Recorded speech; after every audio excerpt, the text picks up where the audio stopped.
खुदा भला है, उसकी रहमत अब्दी और उसकी वफादारी नस्ल दर नस्ल और पुश्त दर पुश्त कायम रहती है।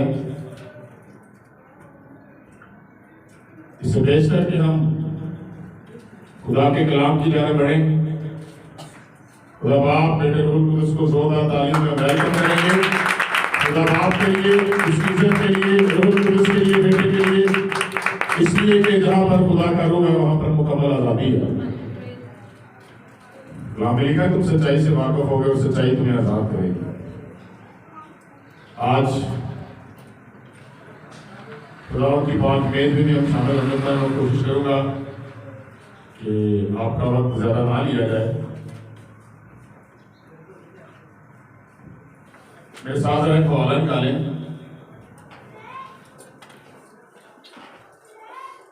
एपिस्टल ऑफ रोमन्स, रोमियो के नाम लिखा गया पौलुस रसूल का खत, चौथे बाब को हम निकालेंगे। रोमियो के नाम पौलुस रसूल का खत, उसका चौथा बाब निकालेंगे।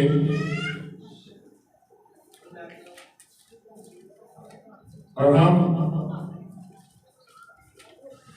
इसकी 16 से तलावत करेंगे, पढ़ने में रहनुमाई कर दें। इसी वास्ते वो मिरास ईमान से मिलती है ताकि फजल के तौर पर हो। मुझे आपकी मदद की जरूरत है और ये तलावत भी आपके लिए रस्मी है, प्लीज। इसी वास्ते वो मिरास ईमान से मिलती है, पढ़ते जाएं, ताकि फजल के तौर पर हो। हाँ जी। और वो वादा कुल नस्ल के लिए कायम रहे, ना सिर्फ उस नस्ल के लिए जो शरीयत वाली है, बल्कि उसके लिए भी जो इब्राहिम की मानित ईमान वाली है। पढ़ते जाएं।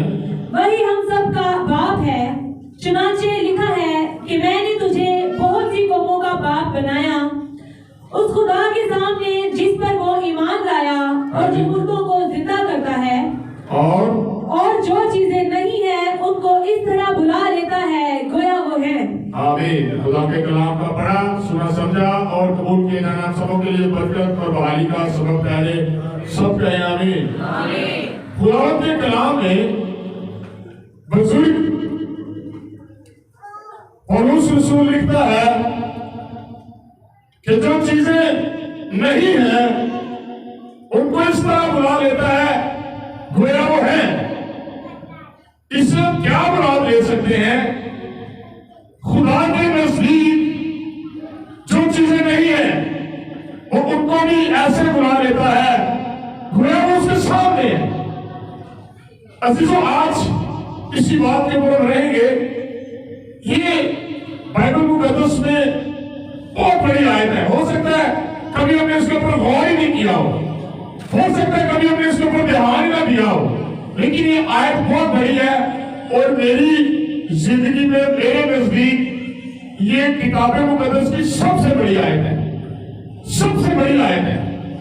इसलिए कि ये उस बात को वाज़ह करती है कि खुदा मौजूद है।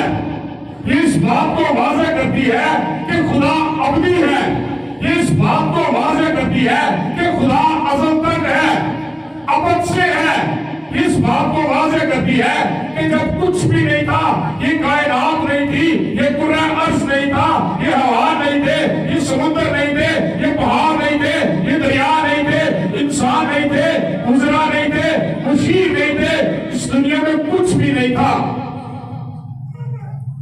This is the proof of the existence of the God। ये खुदा के वजूद की दलील देती है। और आजकल मॉडर्न जमाना है, लोग कहते हैं कि कोई खुदा ही नहीं है। आप आर्टिकल देखें, मूवीज बन रही है नेटफ्लिक्स के ऊपर, मुख्तलिफ जगहों पे हमें स्टूडेंट्स भी मेरे साथ सवाल करते हैं अक्सर। साइंटिफिकल दौर है, साइंस के बिलीवर्स आ रहे हैं और वो कह रहे हैं कि ये खुदा मौजूद ही नहीं है, ये कायनात खुद ब खुद ही चल रही है। कलाम में क्या लिखा है? ज़बूर में कहता है अहमद ने अपने दिल में सोचा कि कोई खुदा नहीं। वो अहमद शख्स है। जब हम इस आयत का गौर मुताला करते हैं तो इसमें लिखा हुआ है वो चीजें जो नहीं है उनको ऐसे बुला लेता है गोया वो है। Hallelujah. What is a unique God, what is a awesome God. जो चीजें नहीं है उनको ऐसे बुला लेता है गोया वो हैं से क्या मुराद आज हम ले सकते हैं। जो चीजें नहीं है, जिनका वजूद ही नहीं, जो है ही नहीं, जो किसी सुनने में नहीं आती, जो गिनी नहीं जाती, जो नजर ही नहीं आती।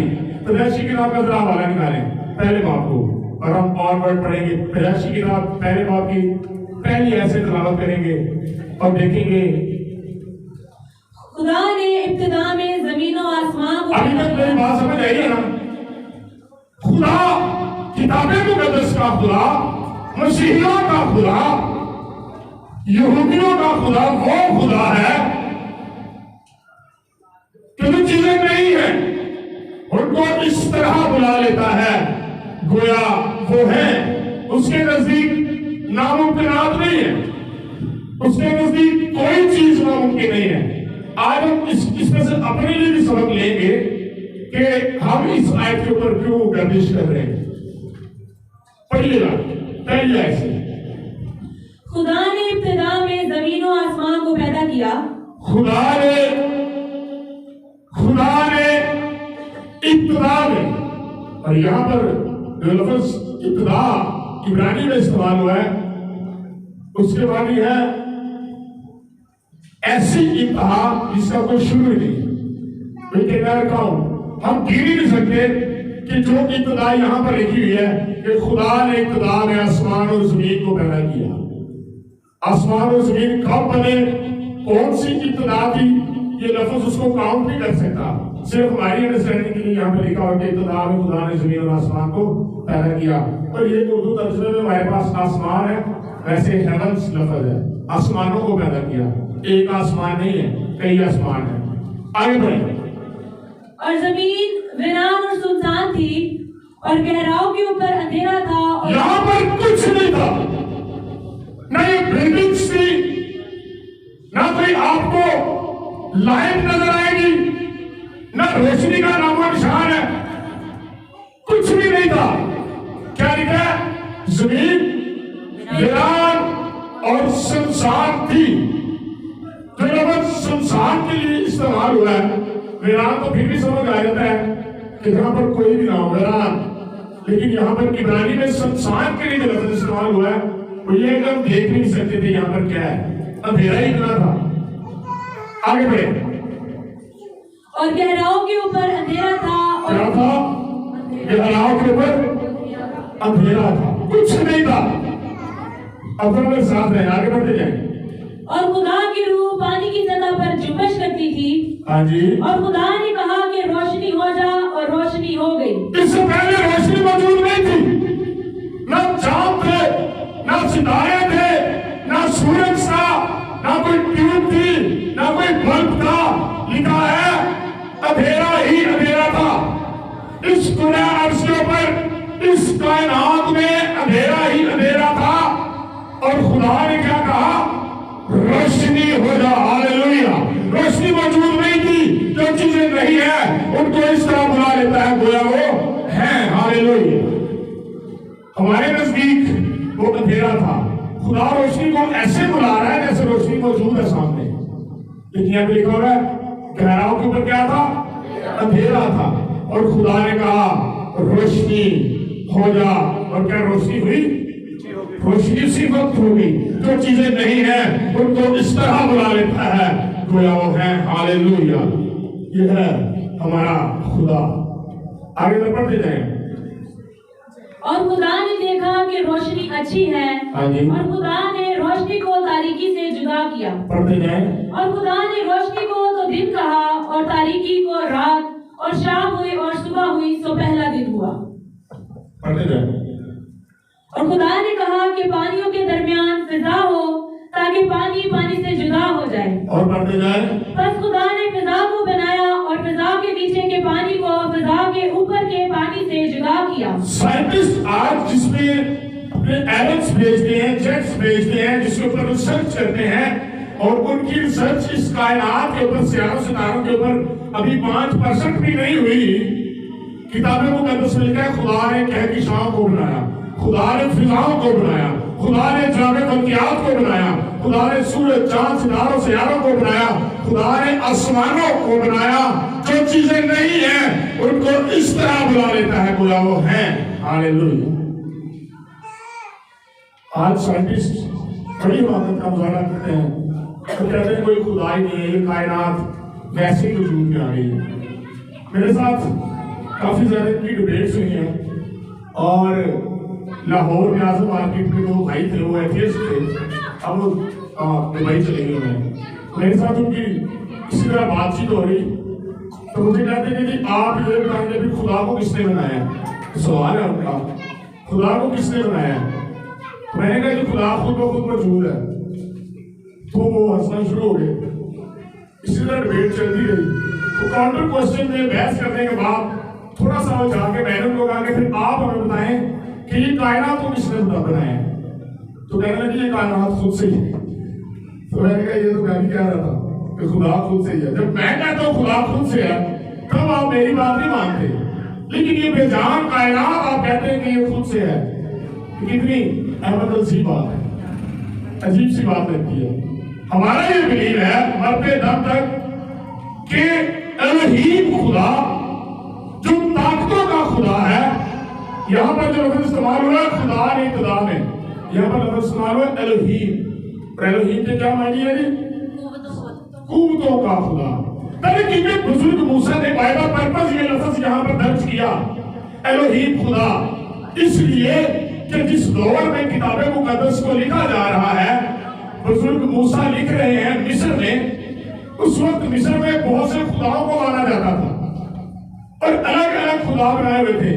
वो कहते थे पानी का खुदा कोई और है, आसमान का खुदा कोई और है, जमीन का खुदा कोई और है, सूरज बनाने वाला खुदा कोई और है, आग बनाने वाला खुदा कोई और है।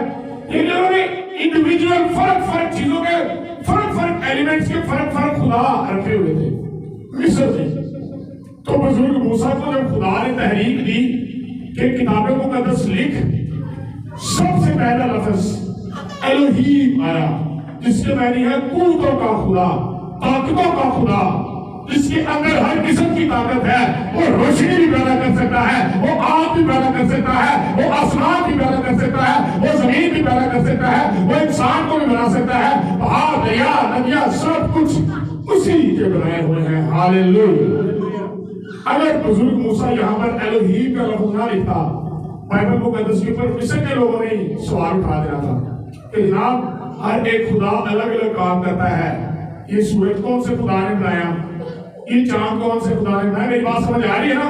उस वक्त में बुतप्रस्त लोग थे, उन्होंने अलग अलग चीज का, अलग अलग एलिमेंट का अलग अलग बुत रखा हुआ था और वो कहते थे ये सूरज का देवता है, ये चांद का देवता है, ये फलां का देवता है, ये पानी का देवता है, वगैरह वगैरह। अजीजों मैं आपको बताना चाहता हूँ एलोहीम खुदा, खुदाए जबरदस्त, खुदाए सालूस, कुल्ले शै कबीर, हई अल कयूम, वो माल के कौनो मकान, वो हकीकतुल ज़बान, कुदरत का मालिक, हस्ती वादे अजमल, हस्ती वादे अजल, वही सारी कायनात का खालिक और वजद और जदे अमजद है, उसके अलावा कोई खुदा नहीं। हालेलुया। एलोहीम खुदा। और एलोहीम खुदा में कौन आता है? एलोहीम खुदा में कौन आता है? अभी हमने बाय मैसेज में सुना है खुदा बाप, खुदा बेटा, खुदा रूहुल कुद्दुस, God, Elohim God. Hallelujah. Elohim खुदा कहलाता है। अब एक साथ रहेंगे, आगे बढ़े। और खुदा ने कहा कि आसमान के नीचे का पानी एक जगह जमा होकर, ये समुद्र भी खुदा ने बनाया। आज जिसकी गहराई, जिसकी चौड़ाई दूसरे किनारा मिल नहीं रहा, लोगों को कुछ पता नहीं उसका एक किनारा मिल रहा है। ऐसे ना मशहूर बात है, ये खुदा ने बनाया हुआ है। Elohim God. पढ़े नहीं आगे। और खुदा ने कहा कि आसमान के नीचे का पानी एक जगह जमा होके खुश्की नजर आए, और ऐसा ही हुआ। और खुदा ने खुश्की को जमीन कहा, और जो पानी जमा हो गया था उसको समंदर, और खुदा ने देखा कि अच्छा है। ये सारी की सारी चीजें मौजूद नहीं थी। तो आयत के ऊपर दोबारा आएंगे जहां से हमने स्टार्ट किया। सारी चीजें नहीं थी, आप मेरी बात समझ गए? न सूरज था, न चांद था, न सितारे थे, न समुद्र थे, न पहाड़ थे, न दरिया थे, न रोशनी थी। जो चीजें नहीं है उनको इस तरह बुला लेता है गोया वो है। हालेलुया। आज मैं तस्वीर देना चाहता हूं अपने आप को और आपको। आपकी जिंदगी में अगर लगता है कोई चीज नहीं है, आमतौर पर मैं उन बहनों से जिनके यहां औलाद नहीं है, उन भाइयों से जिनके यहां औलाद नहीं है, जो दिन रात रोते हैं इस बात के लिए। मैंने बहुत से फैमिलीज देखी हैं, खुदा बरकत दे हर किसी को। मेरी दुआ है कि खुदा उनको बेहतरीन औलाद मुहैया करे।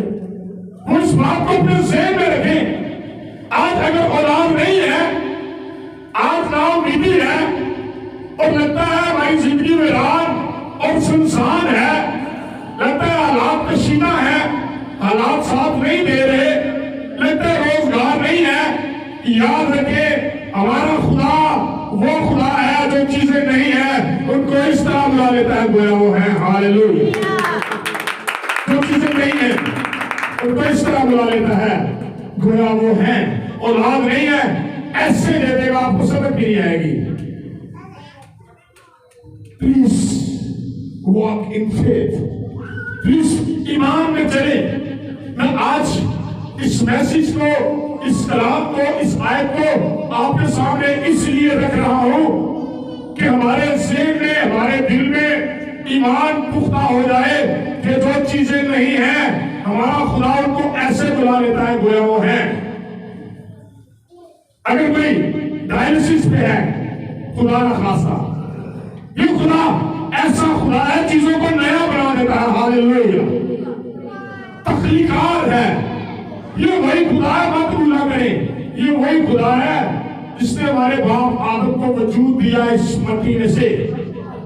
ये वही खुदा है जिसने इंसान की जुबान, आंख, सर, पैर, मुंह बनाया। वो आपके अंदर की चीजें भी बनाना जानता है। प्लीज वॉक इन फेथ, ईमान में रहे। और मैं अक्सर बहनों से कहता हूं 2 साल हो गए शादी को, 3 साल हो गए, बेटा नहीं है, बेटी नहीं है, ये सिरे से ही औलाद नहीं है, पहले से ही नाम रखा करें। हालेलुया। ईमान में रहा करें। मेरे साथ रहेगा हमारा खुदा कैसा है। जो चीजें नहीं है मेरे साथ, जो चीजें नहीं है उनको ऐसे बुला लेता है गोया वो है। आपके नजदीक वो चीज नजर नहीं आ रही, इंसान के लिए नामुमकिन है, खुदा के लिए कोई चीज नामुमकिन नहीं है। कलाम में लिखा है जो काम इंसान से नहीं हो सकता वो खुदा से हो सकता है। अगर औलाद नहीं है, बड़े डॉक्टर्स देखे हैं, बड़े तबीब देखे, मैंने ऐसे ऐसे लोग देखे हैं पूरी पूरी जिंदगी उनके पास औलाद नहीं है। याद रखें खुदा जो कादिर मुतलक है, कलाम मुकद्दस में लिखा वो अब्राहम के लिए पत्थरों से औलाद पैदा कर सकता है। हालेलुया। जो चीजें नहीं है उनको इस तरह बुला लेता है गोया वो है। और मैं अक्सर बहनों को हंसी तौर पर कहता हूँ, अगर खुदा ने 2 साल से 3 साल से औलाद नहीं दी ना, अपने बच्चों का नाम रखें, कहें बेटा मेरे द्वारा करके दुआओ, वो इतना तो बच्चा ही नहीं है। मेरा खुदा ऐसा है जो चीजें नहीं है उनको इस तरह बुला लेता है गोया वो है। हालेलुया।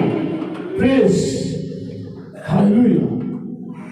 एक हवाला मेरे साथ निकालिए, पैदाइश की किताब का 17वां बाब उसकी 5 आयत जरा पढ़ें। तकरीर पाए एक शख्स है, यहाँ पर शख्स कितने साल का है? 75 साल का, 75 ईयर ओल्ड। और आप इमेजिन करें, मेरे वालिद साहब है डैड बुजुर्ग, अभी खबर 70 से क्रॉस किया उन्होंने, 75 अभी भी नहीं हुई, बुजुर्ग है। बुजुर्ग अब्राहम खुदा आवाजें देता है, उसकी औलाद नहीं है, परेशान है, मायूस है, मायूब है, नाउमीदी से भरा हुआ है। His wife, उसकी बीवी भी बड़े तनहा और मारे मारे फिरते हैं और दिल में नाउमीदी है। एक आवाज आती है, आवाज उसकी आती है जिसके बारे में ये लिखा हुआ है जो चीजें नहीं है उनको ऐसे बुला लेता है गोया वो मैं बार बार आयत इसलिए दोहरा रहा हूं कि आपके ज़हन में बैठ जाए कि जो भी चीज हमारे पास नहीं है, कसम ये कर रहा है, दिल में ये रख रहा है कि मैं उस खुदा का मानने वाला हूँ, उस खुदा की मानने वाली हूँ। जो चीजें नहीं है उनको ऐसे बुला लेता है गोया वो है।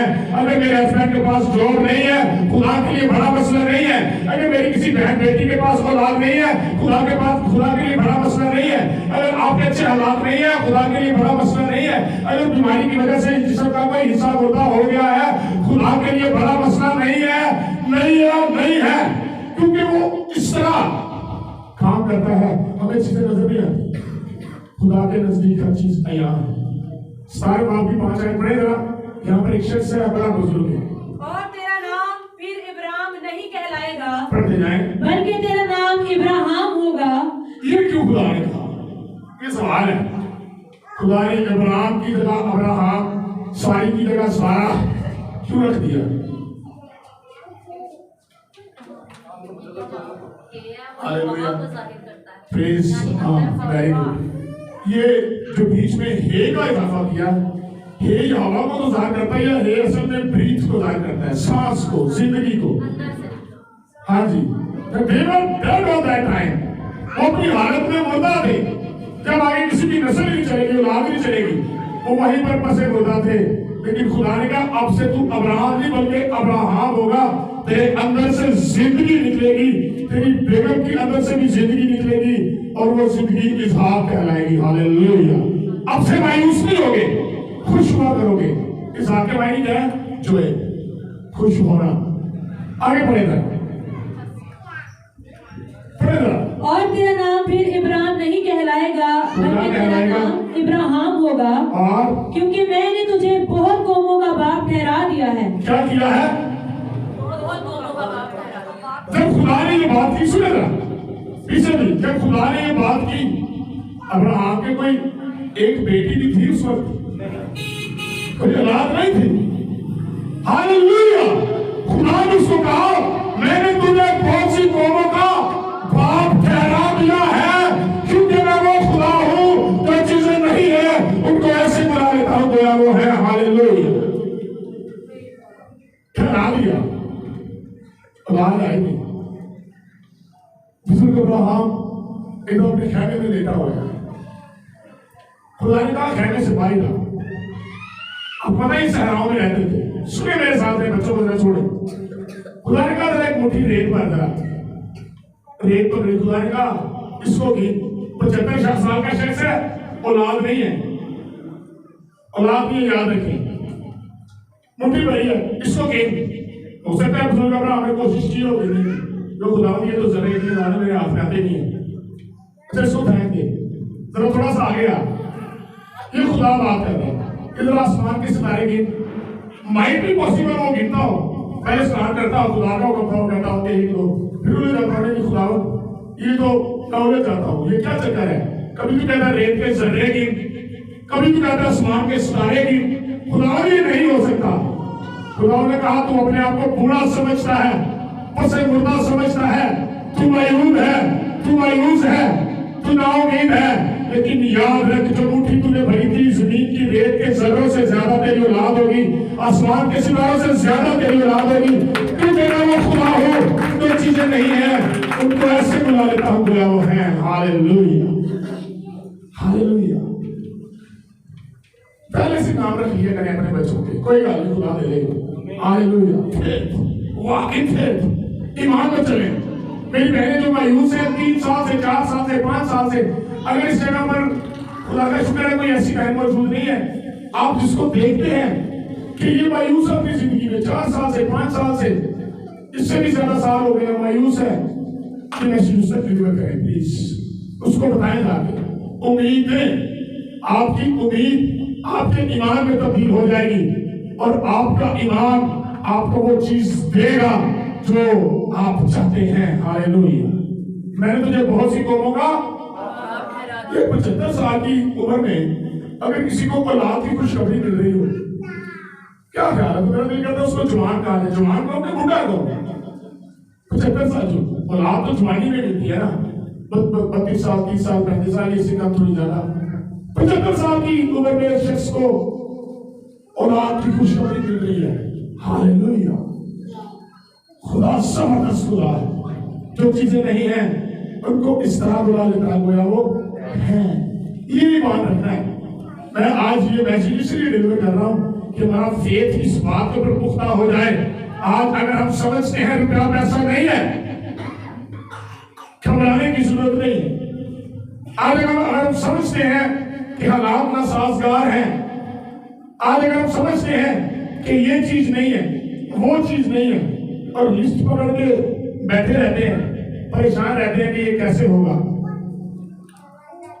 याद रखें कि वो खुदा है। जब कायनात थी कुछ नहीं था। हम क्या, हमारी जॉब क्या, हमारा पैसा क्या, ये करेंसी क्या, ये औलाद क्या, ये घर क्या, हमारे बाप दादा भी नहीं थे, झोपड़पट्टियां भी नहीं थी, जड़ी बूटियां भी नहीं थी, सब्जियां भी नहीं थी, इवन जिससे एनर्जी हासिल करते हैं सूरज भी नहीं था। राशि की किताब में लिखा हुआ ना, फिर उसने जमीन को हुक्म दिया कि जमीन अपने अंदर से हरी सब्जियां जड़ी बूटियां पैदा करे। किसने हुक्म दिया? इससे पहले तो नहीं लेना। हम तो आज बीज लेते हैं और बीज से किस जगह पर काश्तकारी करते हैं, उसको बोते हैं, तो फिर जो चीजें नहीं है, दरख्त नहीं थे, अनाज नहीं थे, खेत नहीं थे, समुद्र नहीं था, उनको सराब करने के लिए पानी नहीं था, खुदा ने आसमान से कहा जमीन अपने अंदर से जड़ी बूटियों पैदा करे।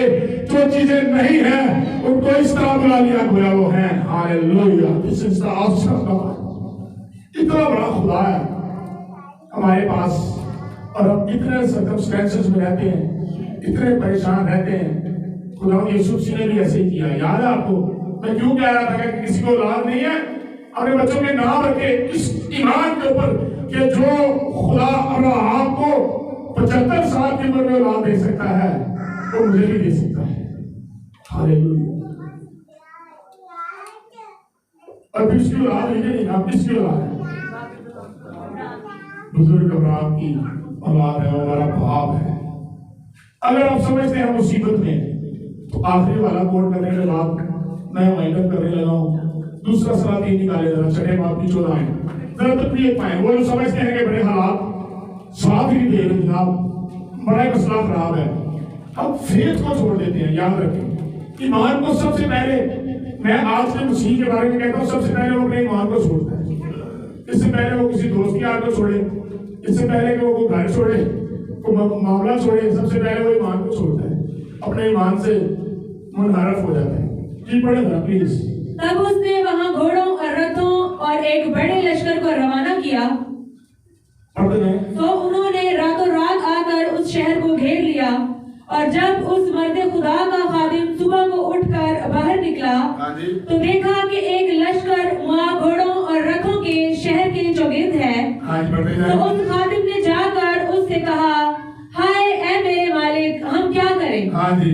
उसने जवाब दिया, एक शख्स है, मर्द खुदा है, और ये किसी इलाका से जंग करके दूसरे इलाका में आ चुके हैं, और यहाँ पर आते ही उन्होंने अपने आप को छुपा लिया है। लेकिन जो मुखालिफ फौज है उसको पता चल गया कि मर्द खुदा कहाँ है। जरा मेरे साथ है, उसको पता चल गया मर्द खुदा कहाँ है। उसने अपनी फौज पकड़ी, अपना सिपा सलार पकड़ा और लेकर उनको चारों तरफ से घेर लिया।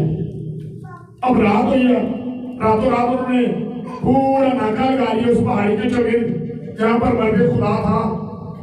सुबह सुबह वजू करने के लिए, मुंह धोने के लिए मर्द खुदा का एक गुलाम निकलता है और देखता है कि रात को तो आराम से सोए हुए थे, जैसे सुबह उठता है देखता है वो पूरी की पूरी मुखालिफ फौजों ने घेर लिया है।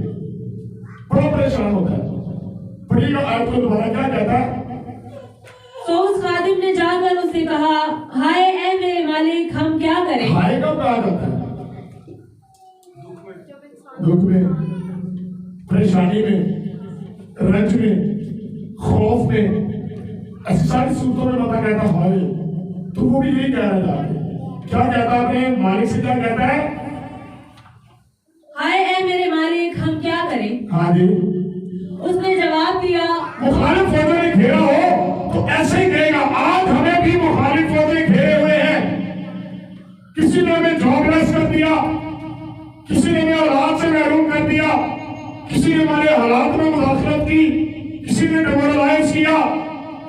किसी ऐसी कुवत ने, किसी ऐसी ताकत ने हमारे सारे घर को वीरान कर दिया। यहाँ पर भी सेम कंडीशन है, सेम वादा है। यहाँ पर भी मुखालिफ फौजों ने घेर लिया, कभी बीमारियों ने घेर लेती हैं, कभी परेशानियां हमें घेर लेती हैं, कभी बुरे हालात हमें घेर लेते हैं, कभी नाउमीदियां हमें घेर लेती हैं। यहाँ पर एक बात याद रखें, गुलाम के दिल में नाउमीदी है, गुलाम के दिल में मायूसी है, क्योंकि लफ्ज हाय कहना रंज को, खौफ को, मायूसी को, नाउमीदी को ज़ाहिर करते हैं। और यहाँ पर मर्द खुदा नबी का गुलाम यहाँ पर कह रहा है खुदावंद हम मारे गए क्योंकि मुखालिफ फौजों ने हमें घेर लिया है। क्या मर्द खुदा का ईमान भी ऐसा ही था? मर्द खुदा ने क्या कहा? उसने जवाब दिया, खौफ ना कर, क्योंकि हमारे साथ वाले उनके साथ वालों से ज्यादा। जोरदार तालियां, खौफ ना कर, क्योंकि हमारे साथ वाले उनसे ज्यादा हैं। कौन थे वो लोग जिनके बारे में मर्द खुदा कह रहे हैं कि जो हमारे साथ हैं? Hallelujah, hallelujah. पढ़े जरा कैसे उसको पता चला, पढ़े जरा आगे तकबीर पाए। और एलीशा ने दुआ की और कहा, ऐ खुदावन उसकी आंखें खोल दे। आमीन। आज हमारा ईमान इतना बड़ा होना चाहिए कि हमारी आंखें खुल जाए। उस वक्त मर्द खुदा की आंखें खुली हुई थी, लेकिन उसके गुलाम की आंखें बंद थी। उसका गुलाम ये नहीं जानता था कि ये मर्द खुदा उस खुदा की इबादत करता है कि जो चीजें नहीं है उनको ऐसे बुला लेता है गोया वो है। हालेलुया। मर्द खुदा को पता था मेरा खुदा इतना बड़ा है कि इन मुखालिफ फौजों का खुद ही मुकाबला करेगा। जंग किसकी है? वो चाहे हालात की है, चाहे परेशानियों की है। जंग किसकी है? मेरे साथ है खुदा की जंग, दुआ की। आज अगर आप भी कोई ऐसा बहन भाई देखते हैं जिसका ईमान बड़ा छोटा हो चुका है, दुआ करें, दुआ करें खुदा जिस तरह मैं देखता हूं, जैसे मैं देखता हूं ये भी ऐसे देखिए। हालेलुया। पढ़े आगे क्या? तब खुदावन ने उस जवान की आंखें खोल दी। हाँ जी, आपको दुआ करने से आंखें खोली भी जाती, याद रखिए। अगर किसी का ईमान छोटा है उसके लिए दुआ किया करें। आपके घर में, आपके हमसायों में अगर कोई ऐसा शख्स है जो बड़ा नाउमीद रहता है तो उसके लिए दुआ भी करें, उसकी काउंसलिंग भी किया करें कि भाई हम उस खुदा को मानते हैं जो चीजें नहीं उनको ऐसे बुलाते हैं वो हैं। आगे बढ़े।